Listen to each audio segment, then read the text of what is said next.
हरियाणा में बीजेपी और इनेलो को कांग्रेस ने बड़ा झटका दे दिया है। बीजेपी के दो और इनेलो को एक नेता ने हरियाणा कांग्रेस का हाथ थाम लिया।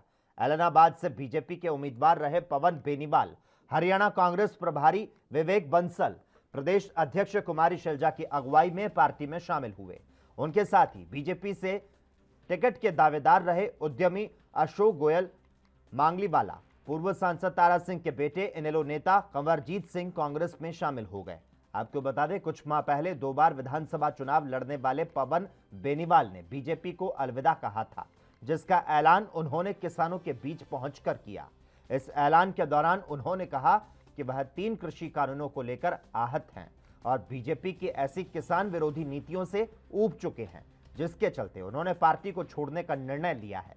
सिरसा की एलनाबाद विधानसभा सीट से कभी अभय चौटाला के खिलाफ चुनाव लड़ने वाले पवन बेनीवाल ने आज कांग्रेस की सदस्यता ले ली।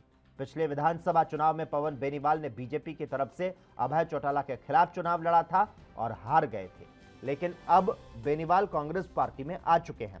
ऐसे में एलनाबाद सीट पर होने वाले उपचुनाव के लिए कांग्रेस पार्टी उन्हें अपना उम्मीदवार बना सकती है। में 2 बार चुनाव लड़े हुए हैं, खासतौर पर बेनीवाल की बात कर रहा हूँ, तो कहीं ना कहीं मजबूती मिलेगी चुनाव सीट को लेकर। बिल्कुल, हमने भारतीय जनता पार्टी के खिलाफ जो उनकी जन विरोधी नीति है उनके खिलाफ हर मोर्चे पर लड़ाई लड़नी है और जो हमारे साथी इस लड़ाई में हमारे साथ आए उससे जरूर इस लड़ाई में इजाफा होगा और सभी लोगों को हमको मिलकर ये लड़ाई लड़नी है। आगे आने वाले समय में और अच्छा रहेगा। लेकिन ओवरऑल जिस तरह अभी समय नहीं आया है मैं कोई बीजेपी के बारे में बोलूं। मुझे कोई इतराज नहीं है बीजेपी के किसी भी सदस्य से, वो भी मेरे अपने थे। मेरी कार्यशैली को नहीं समझा उन्होंने, कांग्रेस ने मेरी कार्यशैली को समझा।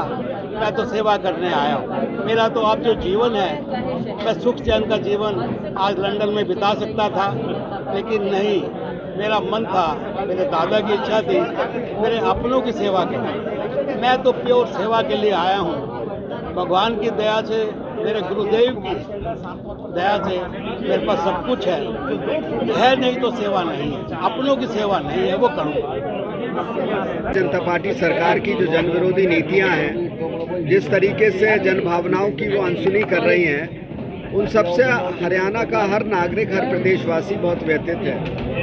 और ये एक सिलसिला शुरू हुआ है। ये लोगों ने महसूस किया कि इस पार्टी में रहकर जो जनता के हित की बात ये लोग नहीं उठा पा रहे थे और कहीं ना कहीं कुंठित और बहुत ही ज़्यादा व्यथित महसूस कर रहे थे और उसके फलस्वरूप इन्होंने कांग्रेस पार्टी में आज सम्मिलित हुए हैं। हम इनका स्वागत करते हैं और उम्मीद करते हैं कि इनकी ऊर्जा पार्टी के संगठन और निर्माण को और गति देगी और जो विरोध है जो इस वर्तमान सरकार का, वो और मुखर होगा और सशक्त होगा। कितना फायदा होने वाला है सर?